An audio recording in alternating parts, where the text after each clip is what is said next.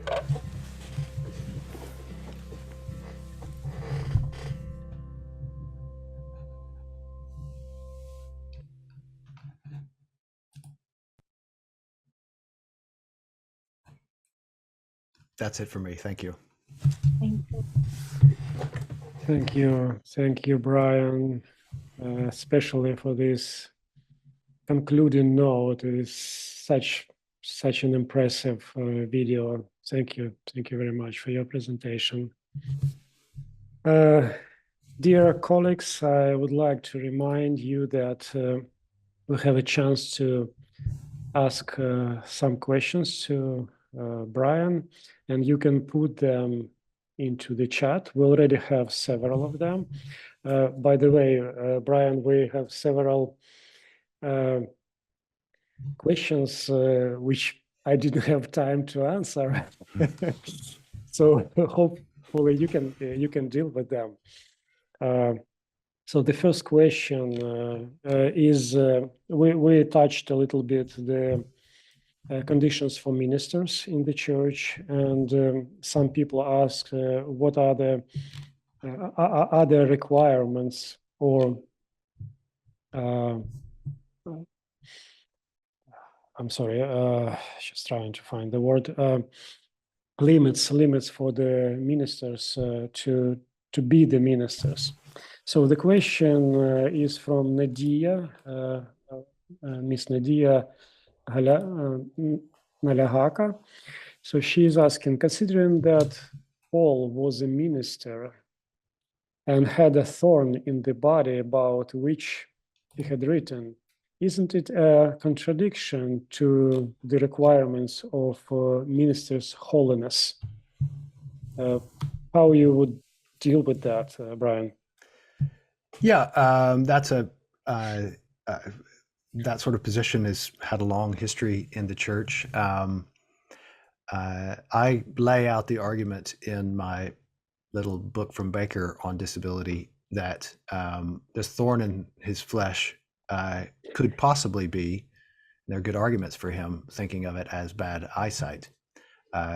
We know that he uses kind of cloudy images quite a lot. I see as in a mirror darkly, but one day I will see face to face. He, at the end of some of his letters, say, "This is from my own hand. You see how big my letters are." So there are quite a few indications that he had bad eyesight, and one way to reply to the claim that a minister has to be without blemish, which is really coming from the Old Testament, that idea, and the picture of the priest, is to say, well, first of all, that the Christian definition of who can be a priest is quite a bit broader than who can be a priest in the Old Testament, because their jobs are quite different after Christ. But also, it's entirely possible that Paul gives us an example of somebody with a disability. And you remember, even after his conversion, the first thing that happens to him is that he's blinded. So I would recommend, I'll put it in the chat. There's a book. Let's see if that comes through as a link, called "Disabling Leadership: A Practical Theology for the Broken Body of Christ" by Andrew Draper, Jody Michelle, and Andrea May. that's directly addressing the question of what we're losing when we say from the outset that disability disqualifies people from being in the ministry. Yep. Thank you, Brian. And another question from Esron Shirigar. So he's asking, in the text of Genesis, chapter 1, it closes with the sentence, truly very good. Does it mean that a perfect body, like what it is, human creation, means that there is no hope for blind people to be able to see in eternity? How do we preach the gospel to people with disabilities with this condition? Yeah, well, the place where I would start with that is that a lot of the discussion, and I think this would apply to the discussion we had in the last hour, starts with an imagination of what heaven is going to be like. And that discussion, that imagination is almost always organized by our picture of what we would like to be like in the resurrection. So people who are deaf say things like, oh, Jesus is going to be so incredible signing in heaven. And people who have never been able to walk say, oh, I'm going to have the most amazing jetpack wheelchair when I'm in heaven. It's almost impossible for us to imagine what heaven is going to be like. I think we need to take a, to use the technical term, a more apophatic view of what heaven is going to be like. And the reason that's important is that Jesus tells us what the kingdom of heaven is like. And he often uses pictures of a banquet. And there's no hint in any of those parables of the kingdom of heaven being like a banquet, that people lose their disabilities to join the banquet. In fact, it's the kind of rich and proud people who get kicked out of the banquet, not the disabled people. They're gathered in out of the streets, and there's no hint that they need to change to be part of the kingdom of heaven. So my way of getting into this question is to say, if Jesus is the presence of the kingdom of heaven and he doesn't change people to be part of that kingdom, then probably that's where we need to start to think about what heaven is going to be like. Okay, thank you. Thank you, Brian. Another question we have from Valentina Merzhitska. As the church challenges regular person disabled in many ways by sin, this is sort of a quote, I assume from a preaching or from a sermon or whatever, to strive in Christ, how far can it go in challenging disabled people to strive instead of constantly fearing to hurt their feelings? Does it make sense?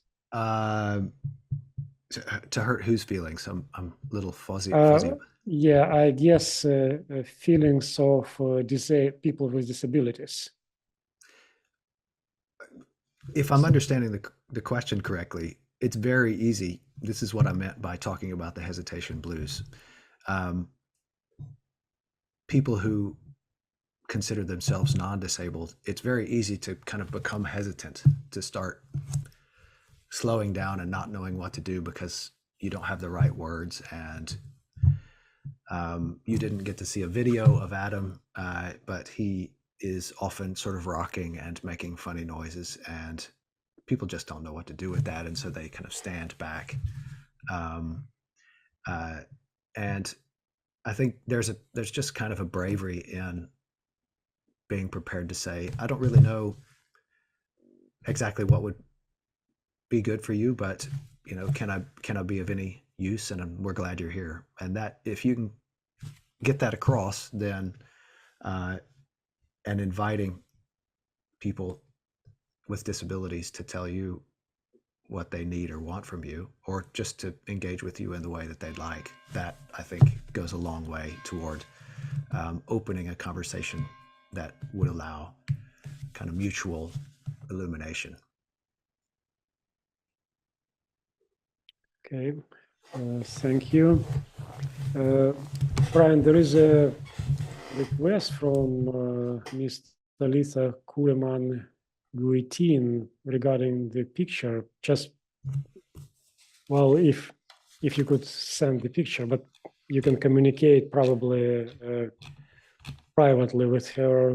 That reminds me, Talitha also was involved in some discussions around disability and the Ukraine, and I got the picture of the family sitting on the bed from her, and I wanted to take a chance to say that she is also the book review editor of the Journal of Disability and Religion, and she's doing a great job. And if any of you are interested in doing book reviews to get familiar with the field, or of course, that the discussion of this discussion in its academic context is really contained in the Journal of Disability and Religion, which I'd of course be delighted for all of you to be familiar with and submit work. Many of you have published there already. And Talitha is one of our speakers, and we will we'll be listening to her. Yeah, days ahead. Yeah, on Thursday we'll have a lecture with her. Yes. EMP time, so we invite also. We also have a question from Chris. I'm not sure if I pronounce correctly the last name, Gangemi. Is Adam showing belonging and confirming that he will be committed to a shared journey, looking deeply into the value of body language and never presuming that revelation is not at work? God comes to us in a gesture of another. I'm not sure if this is a question or comment. Yeah, hi, Chris. Hi, just a comment. I think that kind of the picture of Adam and the picture before that of the ambush hug are just ways of reminding us all that relationship is always two-way, and it really impoverishes us if we think of it as one way, in the way that the picture of the priest at the beach is kind of encouraging us to think we should be good Christians by being good to people with disabilities. But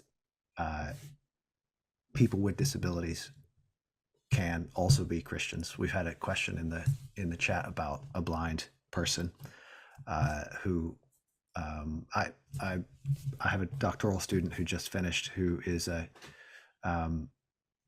minister to deaf people, and is also supporting them going into the ministry.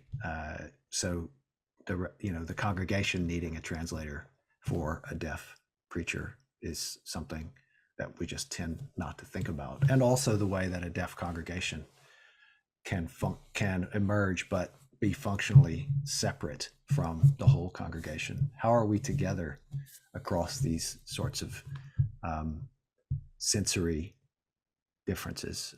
As again, somebody in the chat asked about, if I'm blind, I can't see the video, right? That's part of the reason I wanted to say there is no one message of disability. There's no one answer to disability. Sometimes you can accommodate one person in church by turning down the lights or turning down the sound, but it could be that then makes it hard for the old people who can't hear very well or see very well to engage. And I don't want Christians to think there's one thing that we need to do and that's going to make the church what it needs to be in relation to disability. It's just too multifaceted and dynamic of a human phenomenon, a human experience, to ever reduce down to the, remember I used the slide to say we tend to imagine totally blind and totally deaf, or somebody in a wheelchair, or maybe someone with autism. Those are the kind of basic images we have of disability. But any of us can have a disability experience in time, and those can be anything from mental illness to to aging. And as somebody mentioned in the question time in the last hour, we're all dependent as infants. Our existence depends on being carried. So we will all carry others. We will all need to be carried, and that we need to be sensitive to carrying others when they need it, but also not infantilizing people and putting them constantly in the position of being the ones that have to get carried. That it's that kind of dynamism that I think the gospel frees us to be responsive to what people need and not impose on them what we think they need. Okay, thank you, Brian. I will probably change the pattern I'm using, and instead of reading the questions, I will give chance to the people who put the question into the chat to ask it personally. So the next question is from Vladislav Feduk. Vladislav, can you formulate your question, Brian? And you probably need a switch to Ukrainian English translation. Okay, Vladislav, are you with us? Yes, I'm with you. So thank you, Dr. Brian, for the lecture. I've got two questions that I would like to ask to you. First one, handicaps causes us to ask questions, God, why, or God, what for? Would you have different answers for the people who saw certain form of handicaps on the outside, and other form regarding those who have survived the handicaps? So the first group and second group keeps asking this question. They require, if not explanation, but at least a comment from a Christian. And oftentimes people with the handicaps, they do convert to faith, and people who have never experienced it but just saw it, they still get very disappointed. And the second question, will be next one to follow. I would like to get your first question answered. Yeah, absolutely. I think that one of the main reasons that I'm trying to complexify what we're talking about is to say that there is a difference between somebody who was born without legs and somebody who lost their legs in a war when they're 25. It's a different set of questions that are raised toward God.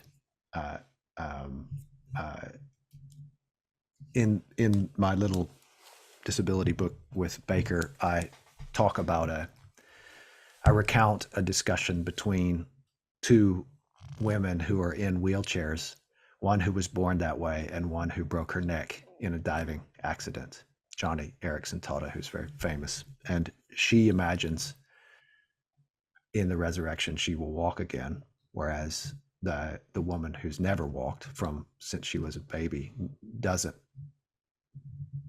She's the one who says, I'll have an incredible wheelchair, I'll be able to fly in it and all this. The point is that they have different questions that they are taking to God, and they're looking for different kinds of answers. And I think it's important for us as Christians not to assume what the questions are of any given person. I mean, it is easy to assume that somebody who was quite damaged in war is going to be asking why. And somebody asked in the Leogan said, how do we even engage that question without asking about the sin that caused it? Right? Like those are real questions. Like a war doesn't have to happen. A war happens because people want to take something that they don't have, and that has effects on other people. So the type of disability, the condition, the experience I just want to hold open that it generates different questions for different people, and that close attention to their questions. I think, for me, the biblical kind of icon of this is when Jesus, there's the sort of famous story when the kind of blind man is crying out to Jesus beside the road, and he's saying, "Son of David, save me." And the crowd sort of saying, "Leave him alone." And Jesus says, "Bring him, come here to me." And then he doesn't just heal him. He says, "What do you want?" And the man, he ends up getting healed, but Jesus doesn't just heal him without asking a question. Same with the man who's lowered down through the roof by his friends. Jesus says, "Your sins are forgiven." And then when the people standing around say, "You can't forgive his sins," he's like, "Oh, well, you don't think I can forgive his sins? I can heal him." Right? We work in a medicalized imagination that being human means being perfectly functioning medically defined physical and mental state, and I don't think that's the picture we get in Jesus's relations with the people around him who are having all kinds of different conditions. So you had a second part.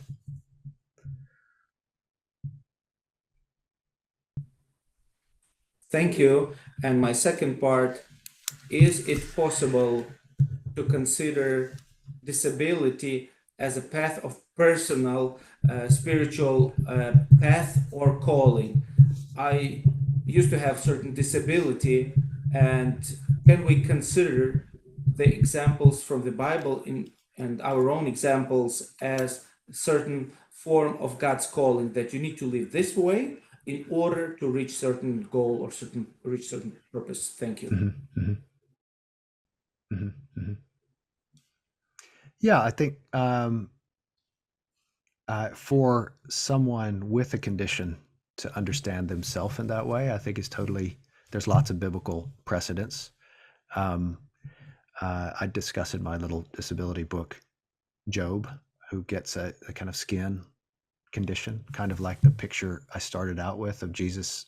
And what is super interesting about the story of Job is that he basically has his life restored, but there's nothing in the story at the end of it which suggests that he has his skin restored. So this skin condition that was bothering him so much at the beginning, which clearly was part of the kind of Satan's testing of him, but also of his kind of relationship with God. God restores everything, but he doesn't fix that. And I think as Christians, of course, the things that are difficult about our bodily life have to be part of our story with God. And of course, we're going to ask God what I think the question, "Why did you give this to me?" is much less illuminating than the question, "Who do you want me to be with how I am?"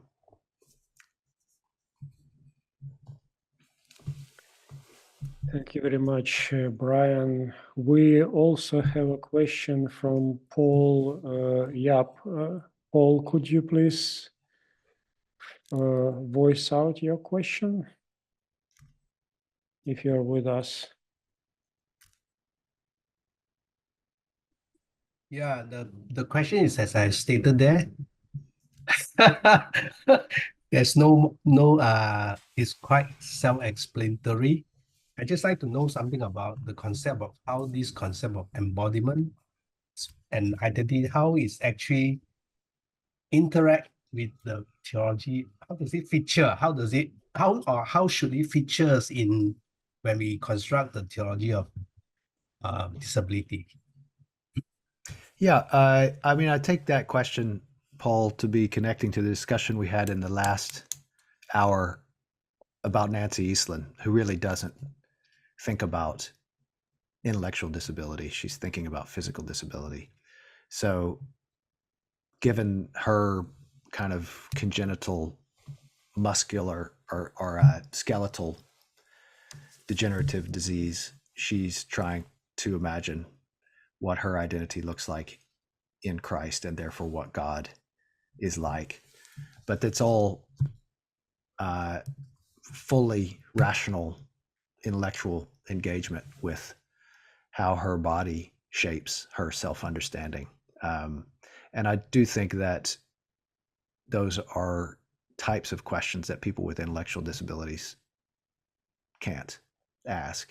And so in a way, that early phase of disability theology disenfranchised people with intellectual disabilities from the discussion entirely. The same thing is tied up with what we call identity politics today, which the phrase nothing about us without us is a very commonly used phrase, and it does encapsulate the core claim of the earliest phase of disability theology, namely that people without disabilities shouldn't be saying what disabled people need. People with disabilities should be saying what they need, and that's a very important thing to say. But it's equally important to say that in a Christian discourse, I'm not sure who I am because in the New Testament, Christ says your life is, or Jesus teaches that your life is hidden in Christ. And if our life is something that we have to discover, if our identity is more than we think it is, then it's very difficult for us to start with the premise that I know what my identity is, right? There's a kind of disruptive effect of Christology on identity discourse as we understand it today. So that's one piece. Christology unsettles the idea that we possess our identity wholly. And the other piece is that the older account of identity in disability was very focused on physical disabilities. And identity politics is also a way, it's kind of from liberal democratic societies within which groups have to band together and defend their interests, and people who can't speak, who can't be heard because they're deaf, for instance, and they sign, people who have intellectual disabilities, they tend to get screened out of the public discourse in ways that have been recognized as problematic in the last few years. Thank you very much, Brian. Those are all questions we had so far, and I really thank you for an engaging presentation and for high-level discussion over the questions. And I would like to thank you once again for this opportunity to have you here. And we hope that your book will be translated into Ukrainian and that will be widely read within the Christian circles, and not only Christian circles. Thank you very much, Brian. Thank you, Alexander. Invitation.